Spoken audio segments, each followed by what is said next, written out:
Howdy, these are the primarily boots I've been using probably since the red backs and Australian work boots or pull-on boots, whatever the hell you want to call them, Chelsea's. They're kind of similar in that instead of having just an elastic side, you've got a pair of zippers. There's pros and cons to both sides, but for this case, the zipper's been fine. The main reason I switched to these was just because, well, to be honest, I did have an accident with the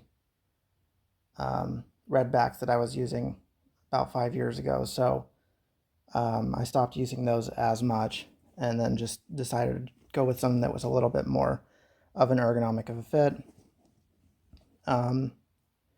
As you can see, these are pretty much at the end of their life. I'll go into that in a minute here. Main reason I do like them is the toe box there is very wide. It's probably the first toe box that would be a 5 out of 5 for me, in the terms that a 5 out of 5 would be something that you could actually use toe spacers in, and it wouldn't be an issue. It's a fairly customizable boot, but I'll go more into that. I guess first we'll go about weight. All those weight saving individuals. So 627 grams. These right now do not have an insole in them. I'll go into that later. Well, screw it. I'll go with them now. I used a pair. I just took them out and I tossed them. Usually insoles that come with boots are garbage. These ones were okay from what I remember. They're a little bit, they kind of, like a lot of them, they typically overheat. They saturate with water, and then it gets very cold after that. So typically I switch them out with a pair of wool insoles or a pair of cork. That's what I'm using right now, at least. So that's the weight with both boots. In terms of pounds, that's 2 pounds, 11 ounces, basically 12 ounces. There you go. So, yeah, it's similar to the Chelsea boots in the fact that there's something that's easy to pull on. In my experience, I just would say it's a 4 out of 5 in terms of putting them on. One thing I really liked about them, because one of the issues I had, since it's meant to be a winter boot, because it's got this sort of polyester fleece lining in it, is I just wore them. I could slide my foot in there essentially without even having to put a hand on the boot. I could just sort of cork it in there like that, and even in the summer when I couldn't wear them every day, I could wear them lawn mowing, etc. Because one of the issues with these use a polyurethane material for the midsole and outsole. And one of the issues I've gone over countless times is polyurethane has an issue with hydrolysis. And hydrolysis is when the foam breaks down. Yes, these are not rubber. Polyurethane is a dense foam. And essentially, from what I've read, water gets trapped inside the foam here, and then it starts to crack.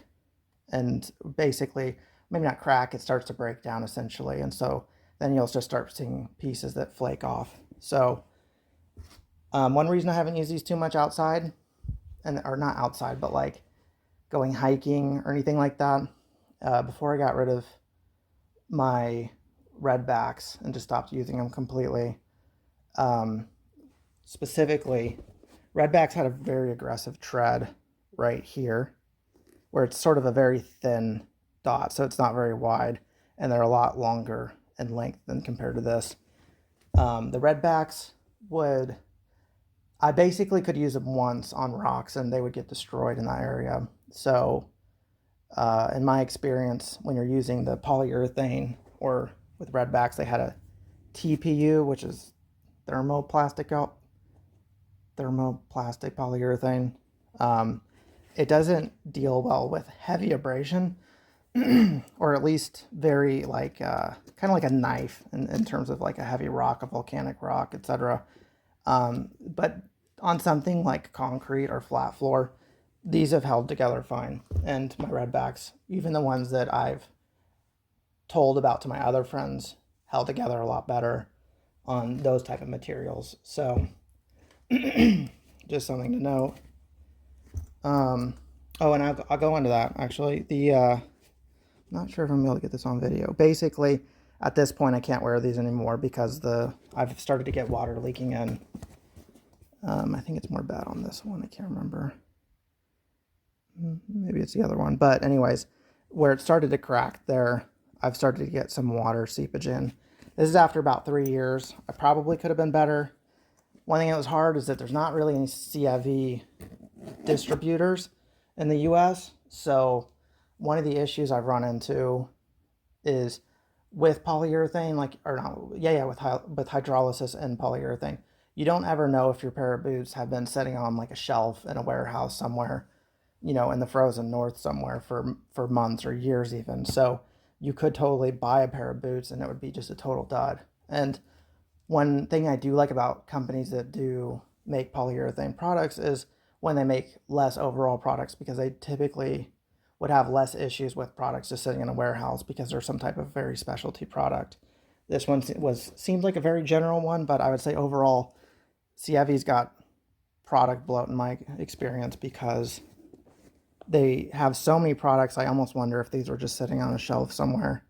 And I didn't see a manufacture date. I mean, truthfully, all of these polyurethane products should have the manufacture date so that you know if you're buying something that's like 3-4 years old that it's having problems.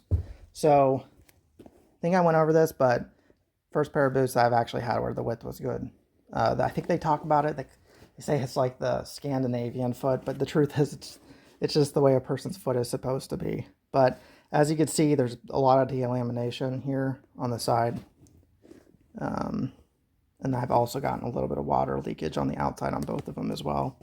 So, but while these were holding together for the first 3 years, and that's kind of what I expected out of them, 3 years of urban and light outdoor use. If you're going to use a pair of outdoor boots, you're probably going to choose something more with rubber, is what I would say. But this here leather is I would say it's like a 3 out of 5 because it did its job, even though it's trash leather, because it's a polyurethane coated leather, which basically means if I put a leather conditioner on there, this is a pro and a con. The leather must have held the oils well because there's essentially a plastic finish on this, and so it wouldn't even absorb the oil because it's got that plastic finish on it. So was it waterproof? Or at least, no leather's waterproof, but it was water resistant up to about here. Whenever I would walk into water above the line here, and this is a different material here, the water would seep in. But when I was walking in snow, even if it was like knee height snow, I was fine. But if I was walking into like a river, no way, not past here. So again, in my experience, this was probably meant more for somebody that was like on an assembly line working with refrigerators or something like that.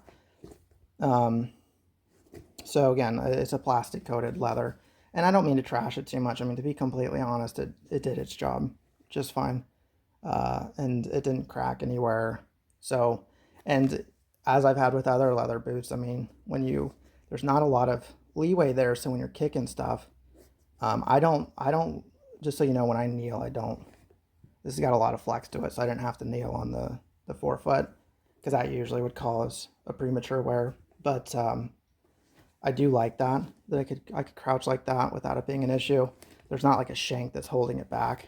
The shank is just past, here. So that wasn't an issue for me. And to be honest, like I said, as much as people have this idea when they buy these boots that they're expecting them to last like 20 years. Well, if you're buying a pair of polyurethane boots, if you're buying Australian work boots, you've got elastane, that stuff on the side. That elastic is probably going to wear after about 10 years anyways. So, people that want these boots that are going to like last the apocalypse, you have to understand, like, there's certain things that you just kind of want it to last the life of the boot. Same thing goes for the zippers right there. If you're buying a pair of boots with zippers, you're buying something that's going to break down at some point. So I never had an issue with the zippers. I have heard a trick, you can put like silicone spray or something on zippers and it helps them preserve themselves, but I never had an issue. They're not YKK zippers. It's not like an end deal for me. It just says OPTI, Opti. So, yep, there's that. So again, leather was just fine for what the product was. I should probably go over fit. One of the reasons I really like these was I took the insoles out and I just put my own in. I do like that it had that flexibility. A lot of shoes they're too tight in the toe box because you add that volume, that lift in the toe. So like you add I don't know, bit of height there and your toes get squished. They either get squished because of that or they get pushed forward and they're ramming in the toe box. As for sizing, I did buy one size up. I bought European, this is 44, I'm usually 43. I'm about 10 US. That's what I buy now. So I did buy up because I wanted to put my own insoles. For these, I mostly used Mindle's cork insoles. I did try the wool ones, but I preferred the Mindle's just because they had a bit of lift in the heel. Here, let's see here. So the reason I like that is because when it adds that lift in the heel, it sort of pushes your instep forward a little bit, which kind of helps a weaker design of laces. And because, like, if you look at a pair of like Mindles or Loas, they typically have like a roller catch here, and it's usually not put there, it's usually put further down there, because you have this difference between it holding down here and then it holding your ankle. And typically boots in general have a really hard time transitioning between that fit. And so that's kind of the weak spot of the fit. So it doesn't do a good job at, holding like the instep in and locking it in. So when you add lift in the insole, that's something I've helped. It sort of adds a little bit volume that helps that. I do have skinnier feet, I guess, than most. So one other way I fixed that too was, as you can see right there, I tied a knot because that's the transition between the foot and then the ankle. It's just a simple knot. I mean, it's just a real, doesn't really matter too much, but basically it held that bottom part down, because the more, especially these speed laces, what happens is the higher you climb on them, the more it sort of just, the speed of it will unloosen itself down here. So by tying a little knot there, it helped hold it in. Okay, so I went over the leather, went over the ergonomics, the sole. Again, it's polyurethane. I think it's dual density. I think it might be a single dense, basically meaning it's like when you look at the red backs, that's a dual density. You can see the TPU bottom and the PU polyurethane midsole. These just look like a single density, which again, wouldn't recommend too much for like rugged outdoor use if you're going to be using it on rocks, volcanic rocks or shale or anything like that. I think these are more for urban and then light off outdoors. It's going to be fine on a trail. It's just not going to deal well with mountains or hills or stuff like that. And again, you don't get much. The grip on these is not too aggressive. But I've already explained, like with the redbacks, when you have that height with the aggressiveness to them, that it can get shredded on something like rocks when it's trying to grip onto it, because these are essentially it's a foam. It's a much squishier material than an actual solid rubber would be. So again, I don't remember much about the insole. Sorry. The reason I bought these is to change them out with different ones. Ankle support on these, as I kind of went over with that sort of instep fit right there, it's one of the weaker parts of it. I would say it was okay. It was like probably a 2 out of 5. When I added my insole, gave it a little bit of volume, I could definitely snug it just a little bit more. That maybe it was a 3 out of 5 for me. But if you're looking for something with a tight ankle support, you got to keep looking. Went over the weight, ease of putting on, and compared to the other materials. So would I buy these again? Probably not. I still think it's a great boot if that's what you're looking for, but for me, I really got these for the customization, but because I can't use these too much, like too far outdoors, and I have to say, when I get these polyurethane boots and I have to worry about the hydrolysis, as you saw with the sole cracking, again, I expected about 3 years out of them, and that's what I got. But for about, I paid about $100 for these, but again, I don't know how long the hell they were sitting on a manufacturer's shelf. But I probably would look at something else just because of my use. Whenever you buy a pair of these boots, you got to understand it's trade-offs. You're getting some things, you're not getting others. Are these a great all-purpose boot? Yeah, they are. Are they good at certain specific things? Definitely not. Sievi does have other offerings. One problem I've had with theirs is even some of their boots that do use rubber outsoles, they use a steel toe cap. And so they're just a lot heavier. They're heavier than I'd want for a pair of boots because I don't need a steel toe cap. So again, I think Sievi in general is more of a brand that's more focused on like a certain industry than it is about like, whereas Mindel, you're typically getting military or outdoor boots. But the pro I would say about this is a very customizable boot, which is hard to find in a lot of boots because they're just, again, they're too squished in a certain area. One other thing too is that kind of went over this with the EVA. Some of these materials, because they're more like industrial use, a lot of them have like a steel plate on the inside as well, where they'll just put it there because they suspect that if you do step on a nail, it could just penetrate the material because again, it's a foam. So just something to know, but you know, those types of things also add weight to a pair of boots. So I kind of wish that Sievi made, they have some boots, I think it's called their Alaska or something like that. I probably would get the Alaska because it does use a rubber outsole if it didn't have the steel toe cap or the extra weight crap that I don't need for that, like a steel, you know, getting like footbed type thing that's planted in there. But to be honest, you know, one thing I just went through when the Wellington videos, when you're buying polyurethane, I'm kind of tired of having to babysit the pairs of the boots.